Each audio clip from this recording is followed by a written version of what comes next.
আপনি ইউনিভার্সিটিতে আসছেন, আপনি কার সাথে মিশতেছেন, দিস ইজ ভেরি ইম্পর্টেন্ট। এরপর আপনি কার সাথে সময় কাটাচ্ছেন, আপনি কোন পরিবেশে ক্লাস করছেন, কোন পরিবেশে আপনি আপনার হলে থাকছেন, এই সব কিছুর উপর ডিপেন্ড করে আপনার একটা মূল্যবোধ, আপনার একটা চিন্তার পরিসর গড়ে ওঠে। তাই আপনি কিভাবে দাওয়াত পাইছিলেন এই সম্পর্কে যদি 2 মিনিট গল্প করেন। না, গল্প করার সময় নেই আসলে।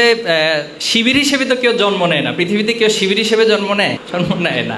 যারা আলমে আরোহার গল্পটা জানেন, কোরআনে পড়ছেন অথবা অন্য কোনো জায়গা থেকে স্টাডি করছেন, তারা জানেন যে আলমে আরোহাতে আল্লাহর সাথে আমাদের একটা কথোপকথন হয়েছিল, সেখানে একটা কমিটমেন্ট হয়েছিল আল্লাহর সাথে। আল্লাহ তাআলা যখন রূহগুলোকে সৃষ্টি করলেন, সবাইকে একসাথ করে এরকম একটা বড় সমাবেশ করলেন, সমাবেশ আয়োজন করে বলছেন যে আলাস্তু বিরব্বিকুম, আমি কি তোমাদের রব নই? এই রূহটা কি আমি সৃষ্টি করি নাই? তখন সবগুলো রূহ, ওই যে একটু আগে আপনারা স্লোগান দিলেন না যখন কবিতা আবৃত্তি করছিল, ঠিক অথবা হচ্ছে জি বলে জোরে চিৎকার দিয়েছে, ঠিক সেম ওয়েতে সেদিনও প্রত্যেকটা রূহ বলেছিল অলু, তারা বলেছিল বালা বলে এভাবে জোরে চিৎকার দিয়ে উঠছিল। তার মানে হ্যাঁ, অবশ্যই আপনি আমাদের রব। এখানে আল্লাহ রাসূলুল্লাহ সাল্লাল্লাহু আলাইহি ওয়াসাল্লাম একটা হাদিস, প্রত্যেক বনি আদম দ্বীনি ফিতরাতের উপর জন্মগ্রহণ করে। কারণ কি? কারণ ওই যে আলমে আরোহাতে তার সাথে আল্লাহর সাথে একটা কথোপকথন হয়েছিল।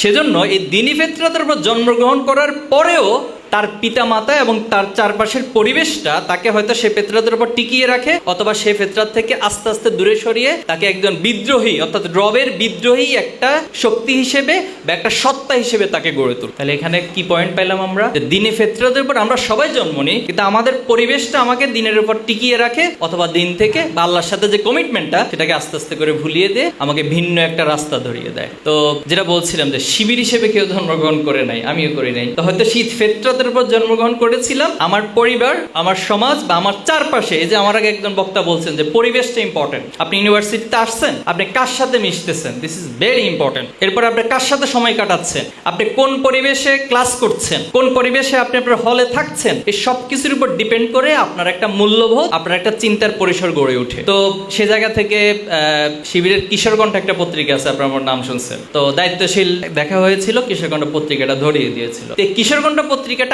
আরো যেটা সে ফিতরাতের সাথে নতুন একটা মাত্রা যোগ করছে, যে চিন্তাগুলো এবং আমাদের যে চিন্তার একটা স্টেজ আস্তে আস্তে তৈরি হয়, একটা ফ্যাকাল্টি তৈরি হয়, সেই জায়গাটাতে ভালো মন্দ বোঝার একটা চমৎকার গাইডলাইন তৈরি করে। এটা অবচেতন মনেই হচ্ছে আপনাকে সেই গাইডলাইনটা দিয়ে যায় কিশোরকণ্ঠ, সে কিশোর বয়স থেকে। তো আলহামদুলিল্লাহ এরপর দায়িত্বশীলের লেগেছিলেন দীর্ঘদিন। তবে আমি মান উন্নয়ন, শিবিরের একটা টার্ম আছে মান উন্নয়ন, রাইট?